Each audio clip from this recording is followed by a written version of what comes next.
Yeah. Hey everybody, it's me, AJ Golden, self-proclaimed money nerd and personal finance geek, and I am here to help you win with money by making concepts such as budgeting, saving, and investing simple and easy. Today, I want to talk to you about one of my favorite personal finance books, Rich Dad, Poor Dad by Robert Kiyosaki. Now, this is a classic because it was published way back in the 90s. Back in 1997, before the turn of the millennium, this book came out. And it was one that really heavily influenced my own personal finance journey. So I'd like to share with you today the 6 lessons that Robert Kiyosaki points out in this book and how I was able to put some of those lessons in place in my own personal finances. And hopefully it'll help you put some of these lessons in place as well. This is one of my personal favorites, as I mentioned a moment ago. It's such a favorite of mine that it's the one book that I wanted to give away to my first viewers. Before I get into those lessons, let me just give you a little bit of a synopsis of the book. So the book is about Robert's 2 dads. One was his own personal dad, who was his quote-unquote poor dad. Those are his words, not mine. And his rich dad, which was a dad of a friend of his. And so that dad was the one who gave Robert the different perspective on how to deal with money. A completely opposite perspective of how his own father dealt with money, who was a highly educated PhD. In order to be successful with our finances, we've got to have a different money mindset. And this book will help you have that. So let's talk about the lessons. The first lesson is don't work for money. Have your money work for you. This is an important concept. This is a vital concept. Really, I think it's one of the most important concepts because if you can learn and understand how to make your money work for you, you will never have to work for money again. This is the concept of passive income, really. How can I do something once that can continue to make me money over and over and over again without me even having to put in additional work? Today, most people who have a job, and there's nothing wrong with a job, I have a job myself, but what they're doing is they're basically trading their hours or their time for money. But with passive income, it works completely different. I can do something one time and I will continuously receive a paycheck. Let me give you some examples. Some examples are like writing a book, like Robert Kiyosaki. He wrote the book, Rich Dad, Poor Dad, and today he still receives profits or royalties from that book. The one work effort he continues to receive money from. Another example, one that I've placed in my own life, is purchasing income rental property. So I can purchase a rental property. I hire a property manager who manages the property, and my wife and I have 6 rental properties at the moment, and we get rent checks that come in every month that we don't have to do anything for. Just by virtue of purchasing the property, putting the proper teams in place, such as property managers, folks who can do repairs, things like that, we basically are free from having to do any additional work. There's work. I don't want to give you the wrong idea, and we'll talk about that when we talk about rental property investing. But essentially, that's passive income. We have a check that comes in without us having to do additional work for it. Lesson 1, don't work for money. Have money work for you. Now, that does not mean go out and quit your job. You will never have to work for money again. I still work a 9-to-5 job, and I enjoy my job. My job gives me the finances that I need with my salary to be able to invest in rental real estate so that that rental real estate can build up additional passive income. So I don't suggest that you go out and quit your jobs, but you should try to find ways to create passive income. Another way is investing in the stock market. When you invest in other businesses, those businesses go out and make money. The stocks increase in value. You get dividends off of those increased profits, and you are making money without having to continue to work for it. That's how you get your money to work for you instead of you working for money. Lesson number 2, increase your financial IQ. Now, this isn't word for word how Robert teaches these lessons in his book. Really, his second lesson, what it's telling me, is to learn about finances. Understand your money. You know, they don't teach us about money in school. And so we have to do what we can to learn about money on our own. And you're doing that right now by listening to videos, reading. If you participated in the giveaway and you get the book, you are going to be able to ingest knowledge that will help you to learn more about finances. And when you have this money education in your life, then you can make wiser decisions with your money.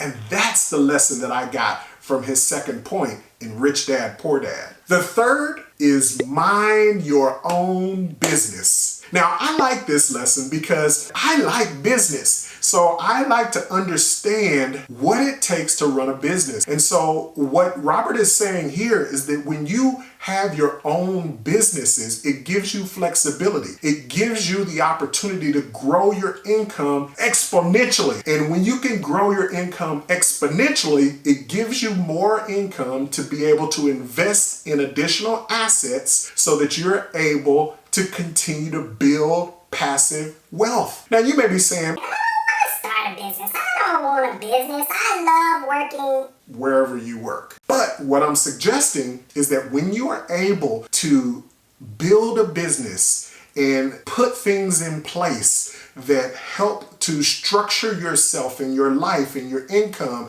as a business, you start to gain different types of access and privileges. See, we're in a capitalist society, and so it's built on small businesses and it's built on advancing corporations. So when you start to learn that, then you should understand that it's good for you to have your own business. One of the things that I'm doing right now is building a business with this YouTube. By putting out videos and building up an audience, this essentially is helping me to help you to continue to help me to help you. And you also get benefits and perks because you are a business owner. So we'll have to talk about that in more depth in another video. The other point is for you to understand taxes and legal entities. When you start to get that knowledge and you start to understand the benefits that corporations have when it comes to the American tax code, it'll click in your mind and you'll be clear about how the rich continue to get richer and how our society is structured around benefiting those who are business owners and how the rich are able to legally reduce their tax burden while the middle class and lower income earners are really sustaining the country by paying the majority of taxes. So that, again, that's increasing your financial knowledge so that you understand how it works and you can start to build things into your own life that'll help you to take advantage of some of those things in a good way. Let me give you an example. We have 3 limited liability companies which afford us the opportunity to have some tax breaks. And the reason is because the way that corporations are taxed is different. They are taxed after they've paid all of their expenses. The way that we are taxed as regular employees of a company is that we're taxed first. So we have a gross wage. Say you earn $1,000 a month. You have that $1,000 a month. The government is going to immediately take out taxes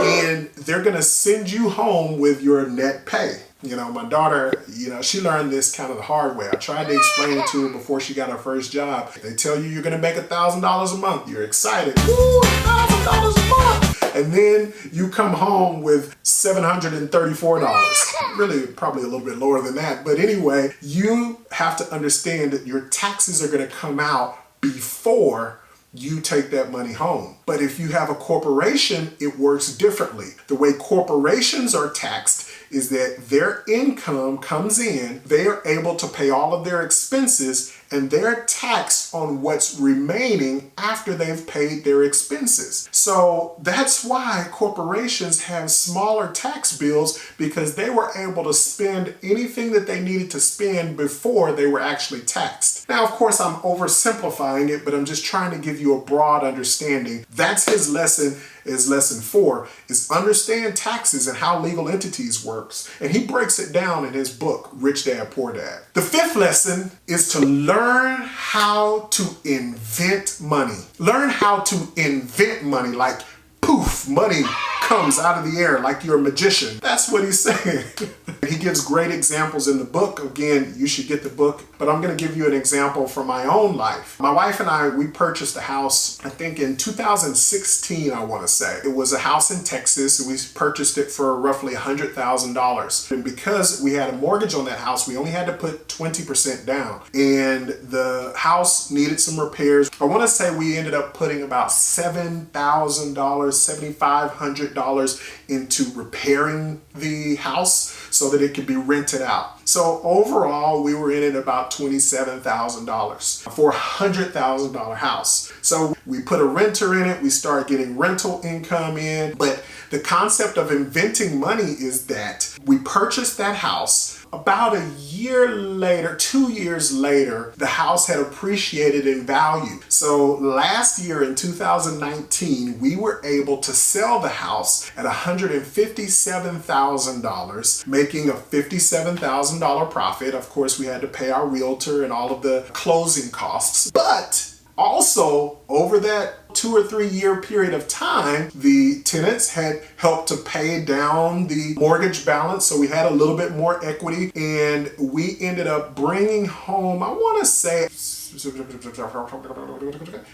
about $60-ish thousand, $65,000. So how do we invent money? The way that we invented the money was that because the equity increased, we were able to take that $60-ish something thousand and roll it into 2 other properties in Cleveland, Ohio. We didn't have to pay it out of pocket, and now we have 2 duplexes for the cost of what we paid for the 1 single family, and now we have 2 sets of rental income, or 4 sets because each of those were duplexes, 1, 2, 3, 4.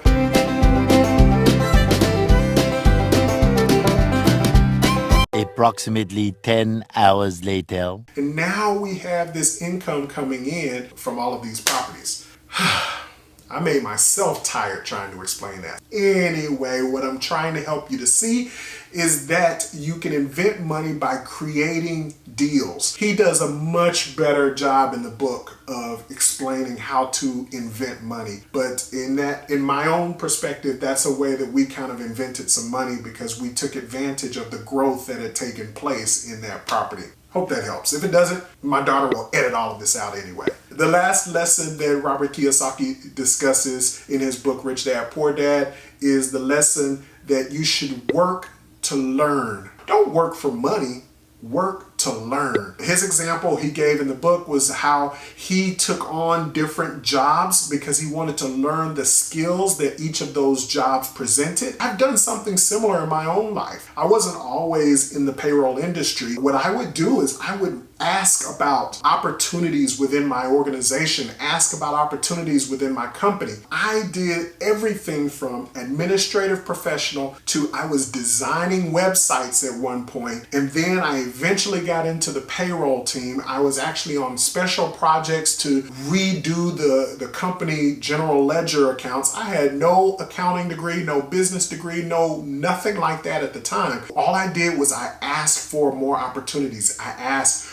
what else can I do? What do you have a need for? And let me learn it. I'll learn it. What it gave me was it gave me on the job learning. I basically learned the job that I'm doing today on the job. I got paid to learn to do something that gave me more skills, that eventually gave me more money, and that's where I am today. So that's what I learned from Rich Dad, Poor Dad. Those are the actual lessons from his book and how they apply to my own life. I hope that you have an opportunity to read the book as well. I'm going to put a link in the description to the book so that you can get it. It helps you to change your money mindset. Otherwise, I want to leave you with this. Increase your money mindset, change the way you view money, get an understanding about how money works so that you can apply the principles to its growth in your own life, and that will help you to live on purpose, pursuing your passion, and then you can eventually get the goal.